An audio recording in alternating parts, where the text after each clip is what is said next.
Antes de iniciar, quiero enviar un saludo a Janice, que me escribió: me encanta escucharte y muchas veces me quedo sin palabras al ver el gran trabajo investigativo que haces en cada caso. Y sobre todo tu opinión objetiva. Cuando me hago una pregunta mental sobre el caso, ya tú estás dando la respuesta. Te felicito, Tess. No dejes de ser esa persona tan humilde y sobre todo no dejes de tener ese calor y esa sensibilidad humana que proyectas en cada caso. Saludos de una venezolana en Alemania. Muchísimas gracias por ese gran mensaje, de verdad lo aprecio bastante. Valoro muchísimo que estés aquí en la comunidad y que veas el contenido desde esa manera, me motiva bastante. Espero que te vaya muy bien en Alemania y te envío un fuerte abrazo cósmico. También quiero saludar a Edith Huescar, que me escribió: hola Tess, no es mucho pero con amor. Espero te encuentres muy bien. Me gusta mucho tus videos, la manera de relatar tus videos. Siempre sigue así. Saludos desde México. Muchísimas gracias, te envío un fuerte abrazo hasta México y te deseo lo mejor del mundo. Te envío un fuerte abrazo, mi leyenda. Cuídate mucho.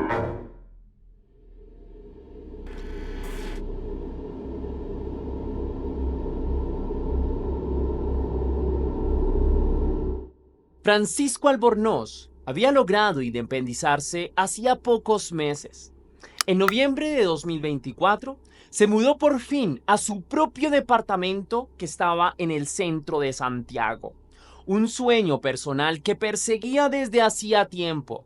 Su hermana Valentina, de 28 años de edad, lo ayudó en la mudanza y recuerda la alegría radiante de Francisco al estrenar aquel pequeño hogar. No era para menos. A sus 21 años de edad, Francisco estaba construyendo la vida que deseaba, paso a paso, con esfuerzo y gran determinación. De niño, la vida no había sido nada sencilla para Francisco. Nació en circunstancias difíciles, pero a los 5 años fue adoptado por la familia Coronado, que lo crió con un amor impecable en la comuna de La Pintana, que se ubica al sur de Santiago. Creció rodeado de sus hermanas, Valentina y Elizabeth, sus padres adoptivos y su abuela, encontrando en ellos la familia que necesitaba. Según recuerda Valentina, Francisco fue siempre un chico alegre pero ingenuo, de corazón noble. Sufrió bullying en la escuela por su origen y por no conocer a su padre biológico, e incluso por su personalidad sensible. Ya adolescente, a los 17 años, Francisco asumió abiertamente su orientación homosexual y siempre se mostró como era, sin ocultar su identidad pese a las burlas de algunos compañeros sobre este tema. Aquella franqueza le costó momentos amargos, pero también forjó en él una autenticidad y una valentía que resultaba admirable. Tras egresar del colegio, Francisco encontró su vocación en el campo de la salud. Estudió 2 años y medio para obtener el título de técnico en farmacia, graduándose con un excelente promedio.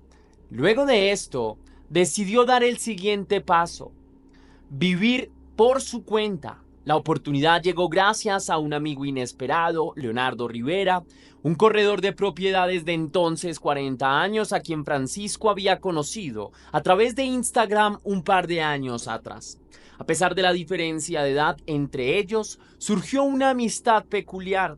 Leonardo quedó impresionado por las ganas de surgir de Francisco y le ayudó a encontrar un departamento asequible para compartir con un compañero de piso.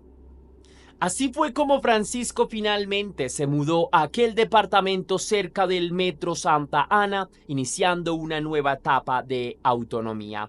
En su círculo cercano, Francisco era querido por su carácter amable y su disposición a ayudar.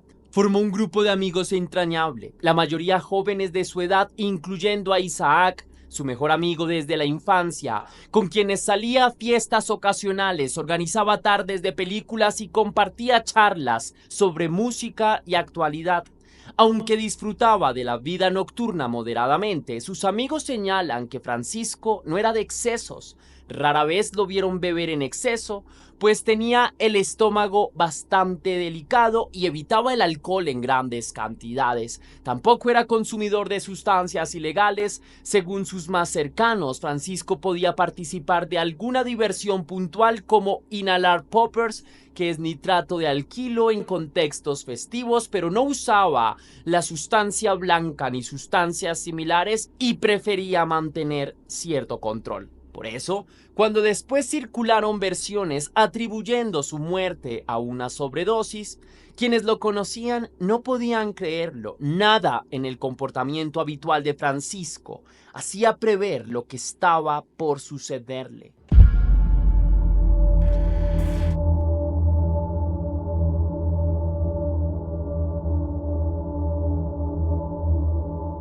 La última vez que su familia vio a Francisco con vida fue el jueves 22 de mayo de 2025. Ese día, él visitó brevemente la casa familiar. Se había cortado el cabello y quería sorprender a su madre y saludar a su pequeño sobrino.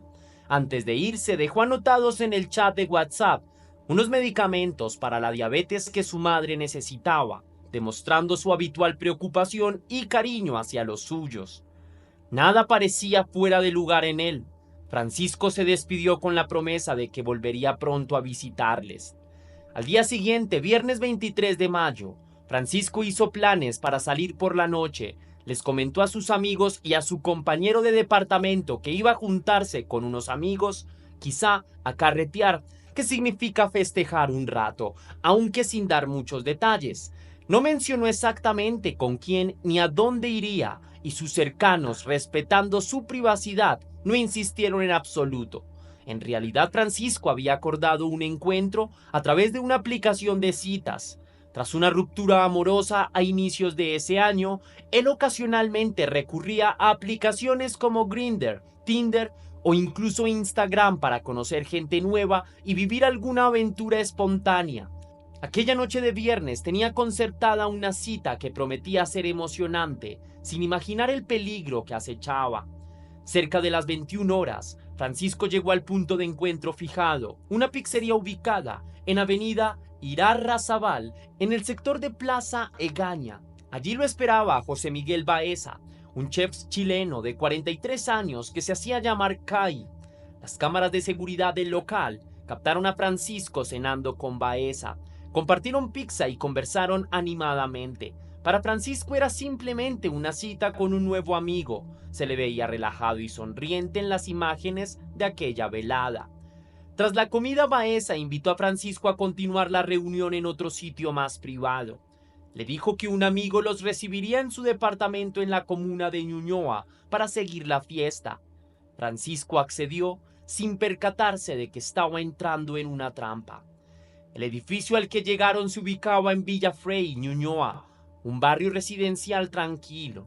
Francisco ingresó al recinto probablemente acompañando a Baeza, sin quedar registrado en el libro de visitas del condominio, un detalle que después resultaría clave en la investigación. En el departamento los recibió el dueño de casa, Cristian González Morales, médico ecuatoriano de 31 años. González era, en efecto, el amigo de Baeza, a quien éste había involucrado para aquella noche. Los tres entonces quedaron reunidos en el pequeño apartamento de González.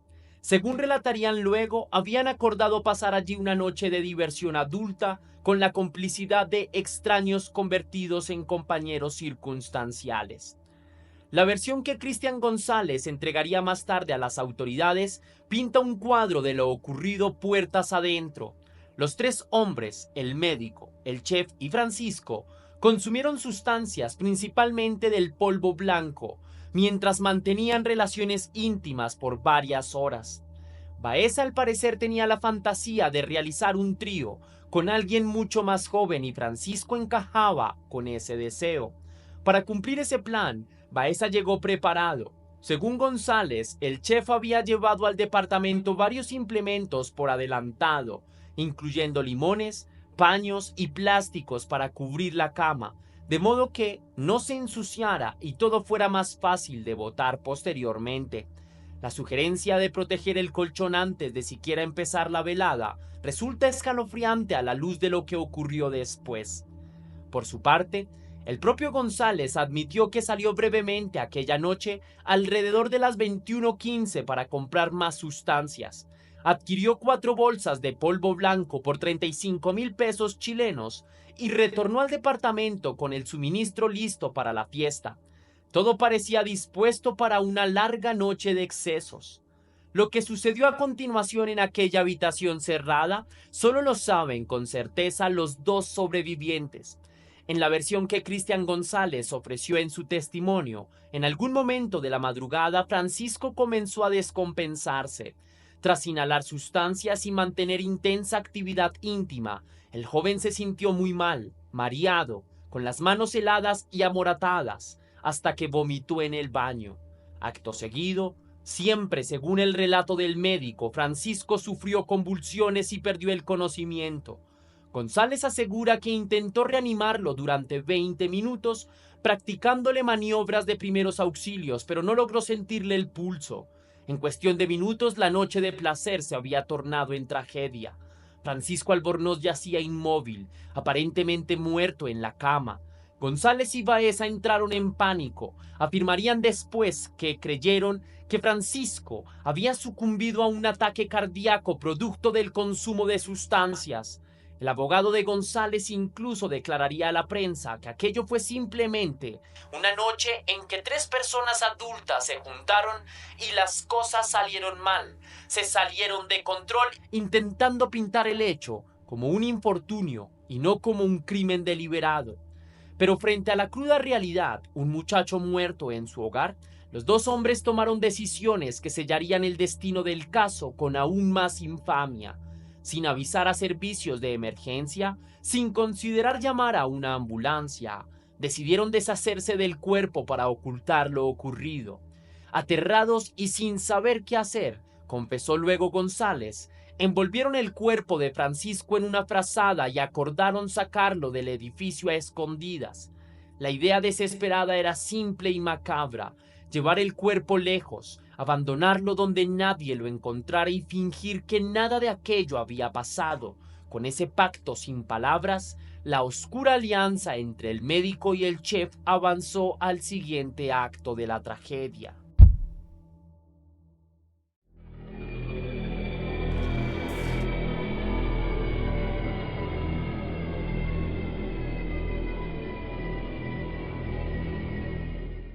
La mañana del sábado 24 de mayo, la ausencia de Francisco encendió las alarmas entre sus seres queridos. Su mejor amigo Isaac se extrañó al notar que Francisco no había regresado a casa aquella noche y que no respondía a las llamadas ni mensajes. Más inquietante aún, el joven tampoco se presentó a trabajar en la farmacia ese día, algo totalmente inusual en él. Conforme avanzaban las horas sin noticias, un mal presentimiento empezó a envolver a sus amigos y familiares. Francisco no había avisado de ningún viaje ni tenía motivo para desaparecer. Algo malo podía haberle sucedido. Esa misma tarde del 24, sus amigos acudieron a Carabineros para reportar la desaparición. Sin embargo, se toparon con un procedimiento burocrático frío. En la comisaría les informaron que no podían tomar la denuncia formal hasta que hubieran pasado 48 horas de ausencia. La impotencia y la angustia se mezclaron con la frustración.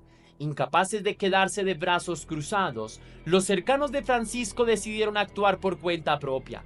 Durante el domingo y el lunes siguientes, imprimieron flyers y carteles con la fotografía del joven y sus datos, pegándolos por toda la ciudad en los lugares donde sospechaban que podría haber estado. Las estaciones de metro, las cercanías de la farmacia donde trabajaba en el sector de Manquehue y la zona de Plaza Egaña, último lugar donde su celular dio señal, se llenaron con su rostro. ¿Has visto a Francisco Albornoz? Desaparecido el 23 del 05 de 2025. Rezaban los carteles que amigos y familiares distribuyeron con la esperanza de alguna pista. Un detalle tecnológico brindó la primera señal para orientar la búsqueda. Francisco, como varios de sus amigos, solía compartir su ubicación en tiempo real a través del iPhone con personas de confianza.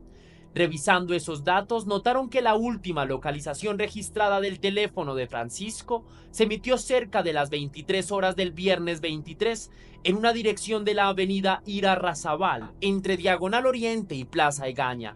Luego la señal se cortó, probablemente el dispositivo fue apagado o destruido a esa hora. Esa coordenada resultó inquietante, pues Francisco no vivía ni trabajaba por allí, era la zona donde había ido a su cita. Con esa información, los amigos insistieron ante la policía para que tomara en serio el caso y finalmente la desaparición comenzó a investigarse formalmente días después, cuando la policía de investigaciones tomó cartas en el asunto. Pasaron días interminables de incertidumbre.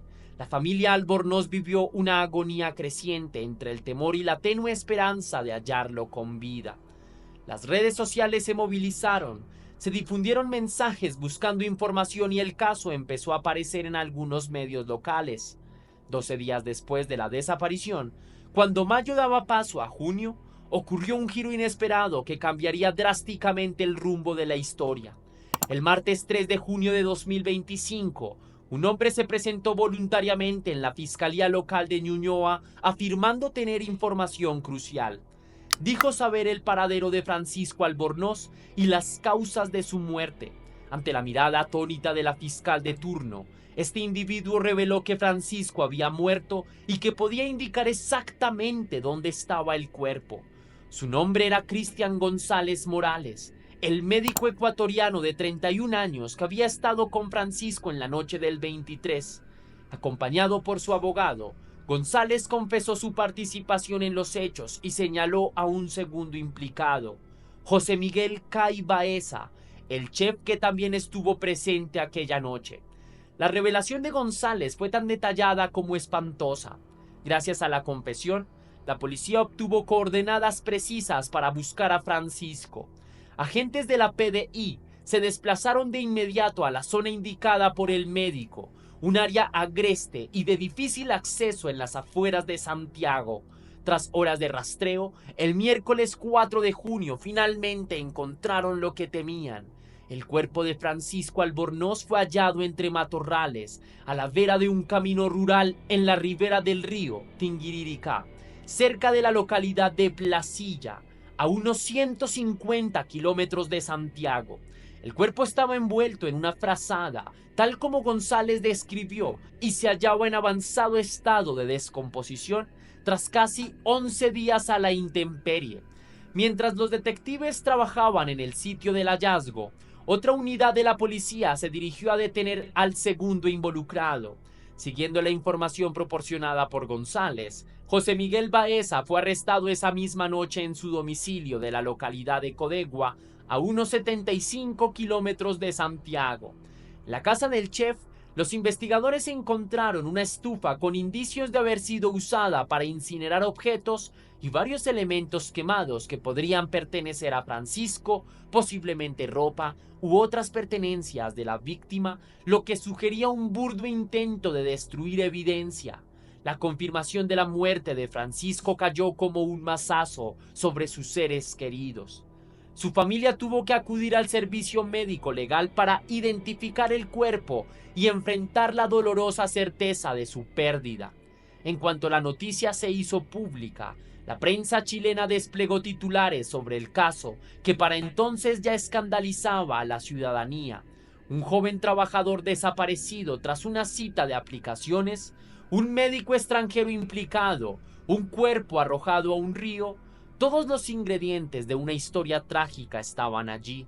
El crimen conmocionó a la opinión pública y generó una ola de indignación y tristeza en Chile. Las redes sociales se llenaron de mensajes de consternación, rabia y pésames para la familia. Nadie podía comprender cómo una noche de diversión casual había terminado de manera tan macabra.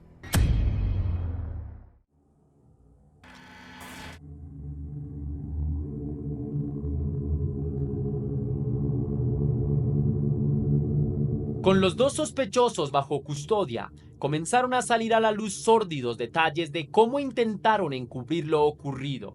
La declaración voluntaria de Cristian González ante la fiscalía resultó reveladora. Tras confirmar que Francisco estaba sin vida, fue José Miguel Cay Baeza quien propuso deshacerse del cuerpo para evitar problemas. De acuerdo al testimonio del médico, ambos hombres envolvieron el cuerpo en una cobija azul e improvisaron un método para sacarlo del edificio sin ser vistos. Utilizaron un carro de supermercado para transportar el cuerpo desde el departamento hasta el estacionamiento, usando el ascensor del edificio en plena madrugada. Una vez en el subterráneo, cargaron el cuerpo envuelto en el maletero del automóvil de González. Francisco, que unas horas antes caminaba, reía y tenía planes, ahora era un bulto silencioso oculto en el auto de uno de sus victimarios. Comenzó entonces un macabro recorrido nocturno. González y Baeza condujeron por distintas comunas de Santiago durante la madrugada, discutiendo a dónde ir y qué hacer. En el trayecto realizaron paradas siniestras para reunir materiales con los cuales perpetrar su plan. Según relató el médico, compraron gasolina, guantes de látex y sogas en alguna estación de servicio durante el camino. También decidieron deshacerse de cualquier dispositivo electrónico que pudiera delatarlos.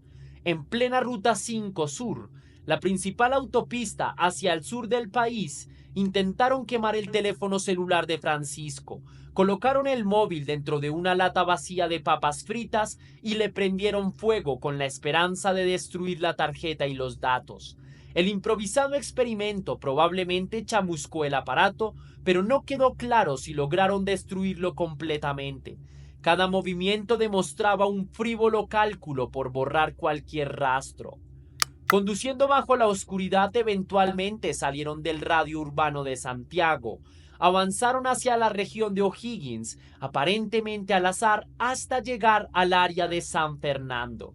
El lugar escogido para el abandono final fue un sector despoblado, un mirador solitario desde el cual se divisa el valle y el cauce del río Tinguiririca.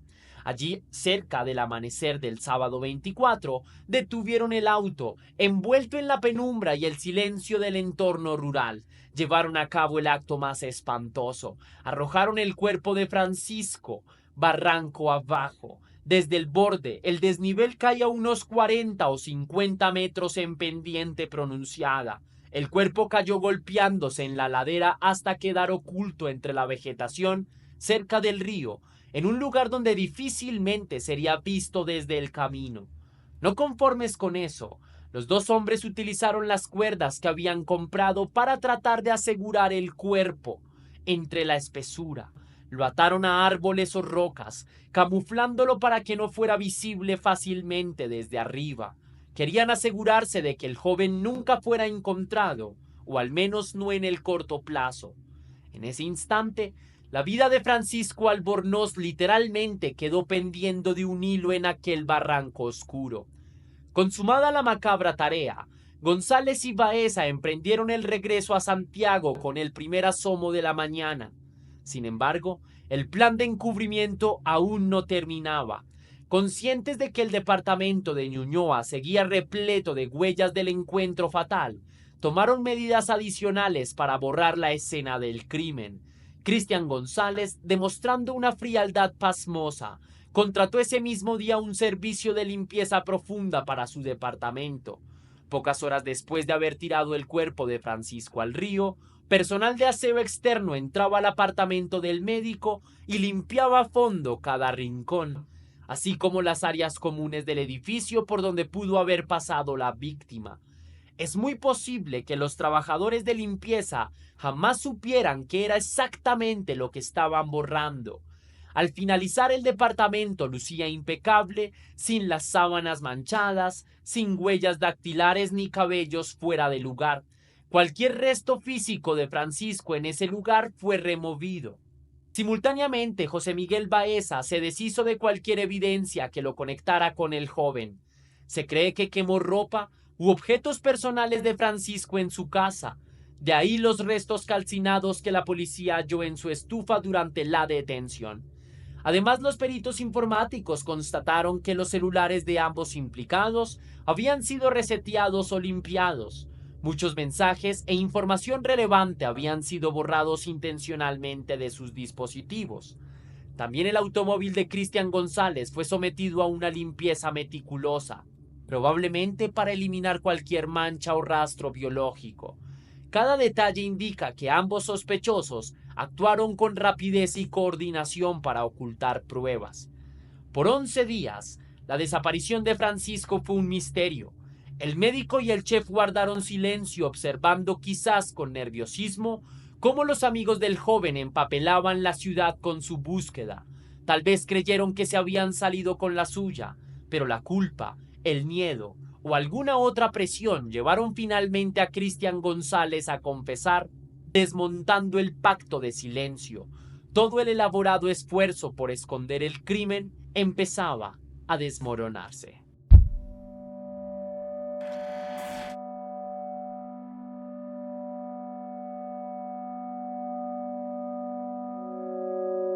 La recuperación del cuerpo de Francisco permitió a los forenses hablar donde los culpables callaban. Los resultados de la autopsia y las pericias realizadas al cuerpo arrojaron un giro inesperado que contradijo la versión inicial del médico. La Fiscalía Metropolitana Oriente confirmó públicamente que Francisco no murió por sobredosis ni por paro cardíaco, sino a causa de un fuerte golpe en la cabeza. Además, el informe forense consignó un traumatismo encefalocraneal severo, producto de una violencia considerable. Esta sola revelación contradijo frontalmente el relato de González, quien en su testimonio no mencionó ninguna agresión directa contra el joven. Ya no estábamos ante un simple exceso de sustancias que salió mal, sino ante una muerte violenta. Las autoridades comenzaron a reconstruir escenarios posibles a partir de las lesiones.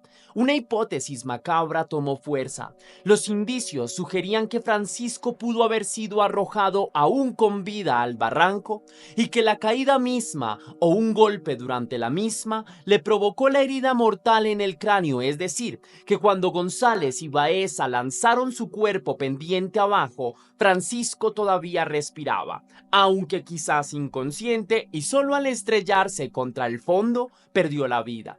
Otra posibilidad considerada fue que el traumatismo ocurriera dentro del departamento previo a deshacerse de él, quizá un golpe intencional durante una pelea o mientras intentaban reducirlo por alguna razón. En todo caso, la conclusión era escalofriante. No fue un accidente, como explicó la fiscal a cargo Rosana Folli en la audiencia de formalización. El crimen no fue accidental, sino que existió una clara intención previa de causar la muerte. Esas fueron sus palabras ante el juez, enfatizando la convicción del Ministerio Público de que lo ocurrido fue un homicidio planificado. La preparación de plásticos, la compra de cuerdas, el borrar evidencias, todo encajaba más con un plan deliberado que con un pánico improvisado por una muerte accidental. La familia de Francisco, que desde un principio dudaba del relato de la supuesta sobredosis, encontró trágica la confirmación de sus temores. El certificado de defunción difundido en medios locales como The Clinic estableció sin ambigüedades la causa de muerte: traumatismo cráneoencefálico por acción de terceros. Los parientes y amigos de Francisco insistieron en que él no consumía sustancias fuertes voluntariamente, por lo que sospechan que aquella noche pudo haber sido inducido o forzado a ingerir algo en contra de su voluntad. Yo veo que Pancho fue inducido a hacer algún tipo de estupidez. Fue muy raro que nos digan que él estuvo drogándose, comentó un primo durante el velorio, expresando la incredulidad de la familia ante la versión inicial de los acusados. Estas declaraciones reflejan la imagen que ellos tenían de Francisco, un muchacho sano y precavido que no habría accedido por cuenta propia a un consumo tan excesivo como el que describieron sus victimarios. La investigación en curso también puso la lupa sobre los sospechosos, porque un médico y un chef, ambos adultos bastante mayores que la víctima, habrían cometido tal atrocidad. ¿Hubo motivaciones adicionales, tal vez dinero, celos, algún impulso sádico detrás del crimen, más allá de las cosas que salieron mal? Hasta ahora la tesis de la Fiscalía es que existió premeditación. De hecho, formalmente se calificó el delito como homicidio calificado, figura que implica alevosía o planificación. Los detalles previos apuntaban a esta tesis. Baeza llevó implementos para facilitar el delito. González preparó la obtención de sustancias y luego limpiaron metódicamente la escena. Aunque ambos implicados siguen sin admitir una agresión intencional, las pruebas hablan por ellos. Los aspectos forenses se volvieron pieza central para desenmascarar la verdad. No solo la causa de muerte cambió el panorama, sino también otros hallazgos. Se analizaban muestras para determinar si Francisco había sido sedado con alguna sustancia aparte de la de polvo blanco y el popper, y se examinaban las fibras y rastros en el automóvil y el departamento, y se revisaban las comunicaciones digitales restauradas de los teléfonos para buscar evidencia de que González y Baeza planearon el encuentro con anticipación. Cada nuevo dato reforzaba la gravedad del caso. La imagen final dibujada por los investigadores fue la de una víctima vulnerable, atacada y eliminada brutalmente frente a victimarios que intentaron ocultar el crimen con frialdad. A medida que estos hechos salían a la luz, la historia de Francisco Albornoz dejó de ser un simple suceso policial para convertirse entonces en una alerta social. No era solo la crónica negra de un homicidio, sino también un espejo de diversos problemas: los riesgos de las citas en línea, el abuso de sustancias en contextos recreativos y, en última instancia, la maldad que puede ocultarse tras rostros aparentemente cotidianos. Chile seguía con atención morbosa y dolorida cada novedad del caso mientras exigía respuestas y justicia.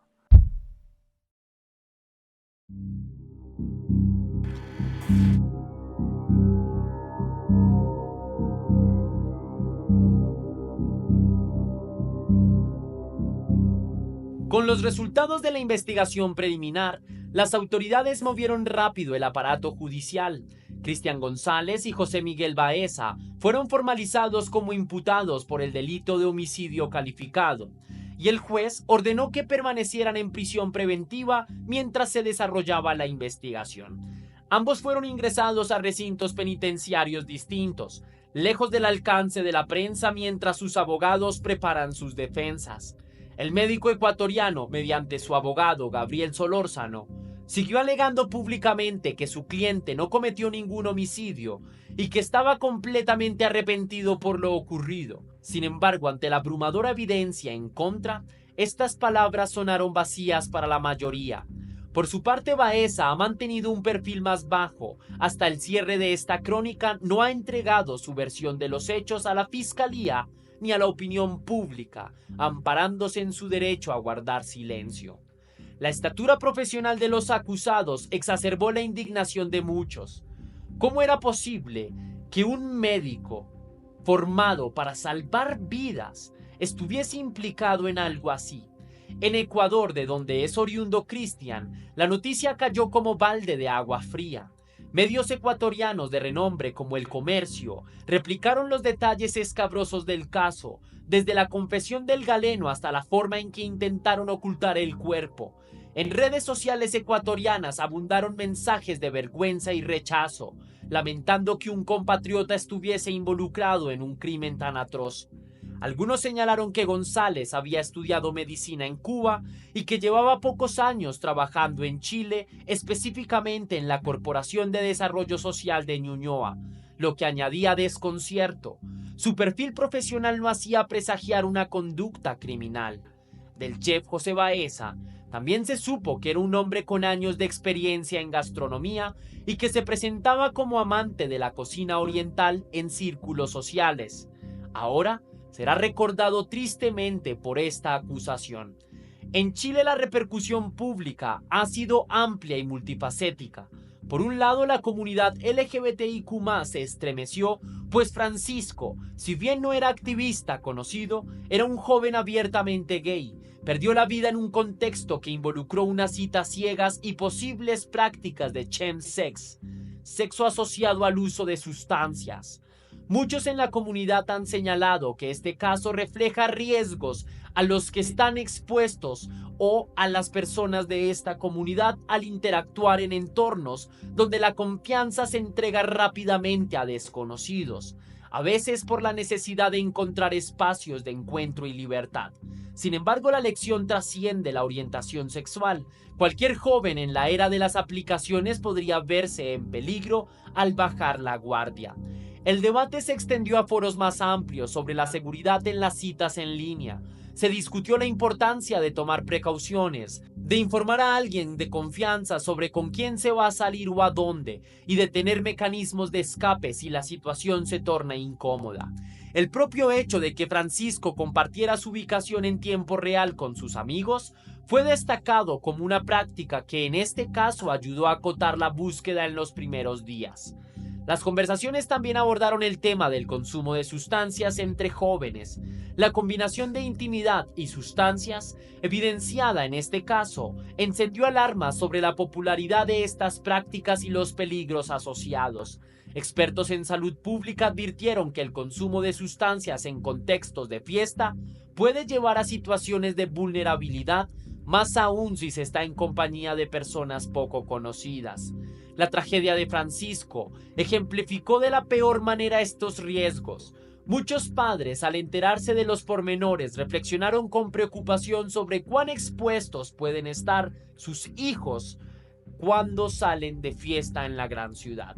La familia Albornoz, entre tanto, ha canalizado su dolor en una demanda de justicia implacable. Sus hermanas Valentina y Elizabeth han aparecido en medios contando quién era Francisco, un chico trabajador, cariñoso con su madre, que soñaba con crecer en su profesión y quizá estudiar más adelante química y farmacia para convertirse en profesional universitario. Sus amigos han organizado vigilias y actos de recuerdo. En una emotiva ceremonia, su compañero de departamento leyó una carta de despedida en su velorio donde lo recordaba como el hermano escogido y prometía que su luz seguiría brillando en sus corazones.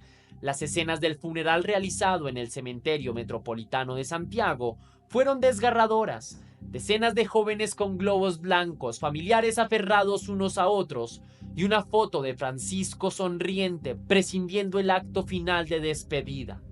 En cuanto al proceso judicial, este sigue su curso.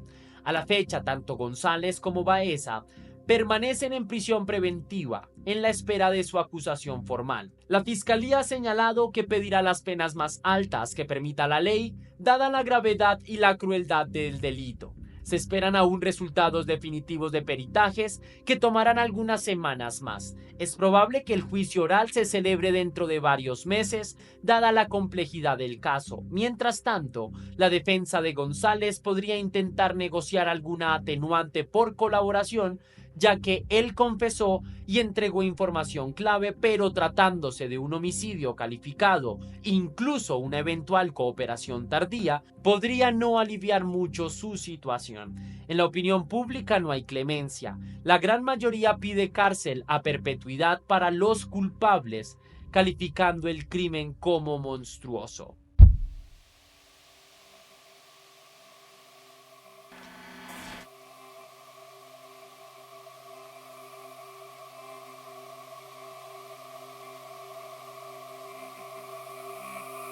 La historia de Francisco Albornoz está lejos de ser una simple noticia pasajera.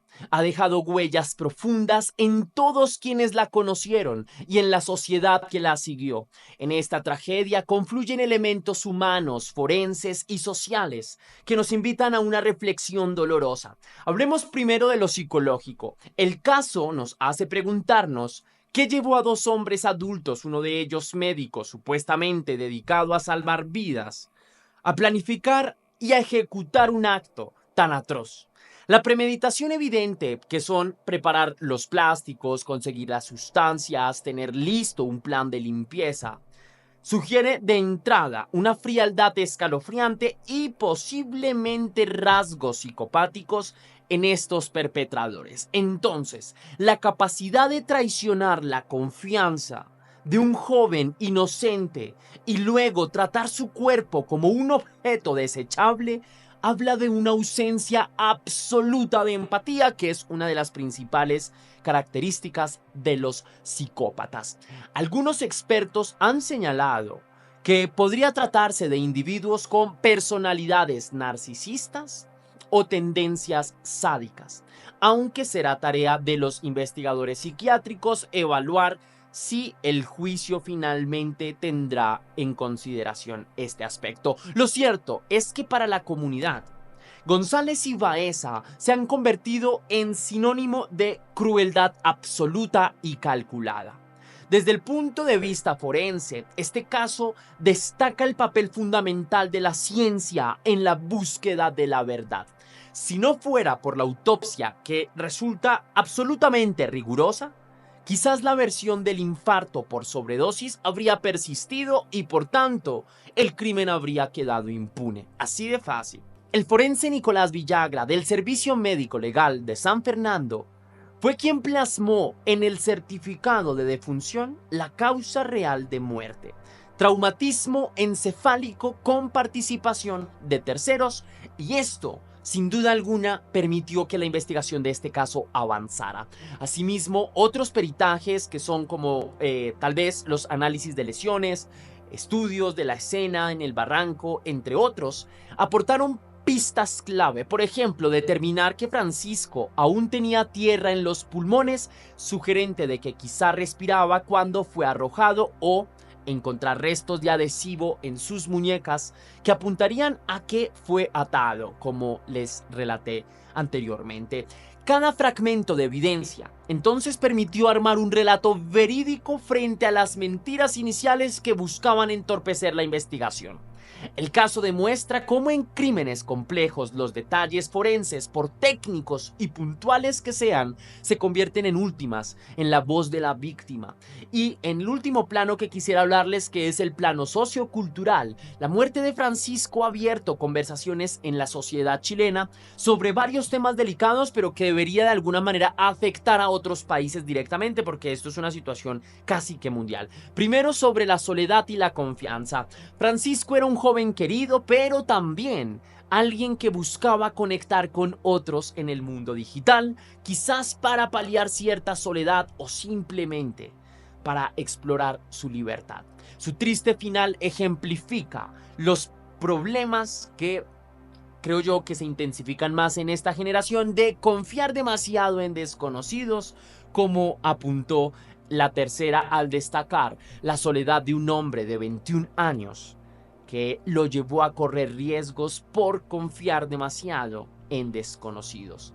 No se trata de culpar a la víctima, por favor, no vayan a pensar de esa forma, sino de reconocer una realidad, de reconocer un problema y de saber actuar bajo esa realidad y ese problema. En tiempos donde las amistades y los romances se buscan normalmente en redes sociales o aplicaciones, entonces se hace imprescindible fomentar una cultura de autocuidado y escepticismo sano, especialmente entre la juventud. El segundo punto que quisiera tocar es que el caso toca el tema de las sustancias recreativas y la responsabilidad compartida. Aquí muchas personas jóvenes participan en fiestas donde las sustancias circulan y generalmente confían en que todos saldrán ilesos, de alguna manera subestimando lo que una sustancia ilegal puede ocasionar. La tragedia de Francisco muestra cómo ese entorno puede volverse cada vez más letal, sea por la sustancia en sí o por las personas del contexto. Tras lo ocurrido en este caso, posiblemente algunos vayan a reflexionar dos veces antes de entregarse a situaciones de consumo sin control y también con extraños. Y tercero, está el aspecto de la violencia oculta. Este crimen reveló que incluso individuos con buena reputación pública, como un médico o un chef, pueden ocultar conductas predatorias. La sociedad se pregunta qué señales se pudieron haber pasado por alto y cómo prevenir que algo así vuelva a ocurrir, porque es que finalmente creo yo que esa es la pregunta clave de todo este tipo de casos.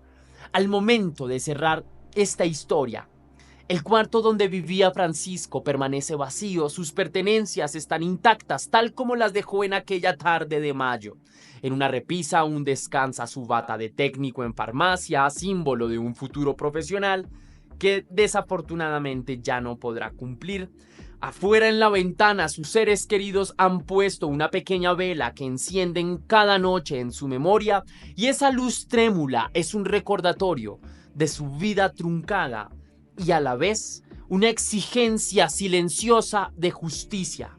Mientras el proceso legal sigue adelante, la familia de Albornoz y la comunidad que ha arropado su causa esperan que caiga todo el peso de la ley sobre los responsables, porque eso es lo que se garantiza en la justicia, que haya verdad y que hayan penas, con la convicción de que solo así el alma de aquel muchacho de sonrisa franca podrá descansar en paz y que su historia, por dolorosa que sea, sirva para despertar conciencias y prevenir que otro joven inocente caiga en las garras de la oscuridad. Hasta aquí va el video de hoy, mi querida leyenda. Si te gustó y llegaste hasta este momento, te lo agradezco. Si quieres compartirlo con algún familiar, me ayudarías bastante. Si quieres y si puedes hacer una pequeña donación para la producción de Test Misterios, estaré enormemente agradecido. Y lo puedes hacer de dos formas distintas. La primera es con el botón de super gracias que se ubica allá abajo justo al lado del botón compartir, o también vía PayPal, ya que tienes el link en la descripción en el comentario fijado. Si lo haces de cualquiera de estas dos maneras, recibirás un agradecimiento de mi parte en un próximo video. Y sin más que añadir, que las dudas te acompañen, mi leyenda. Nos vemos en el próximo caso.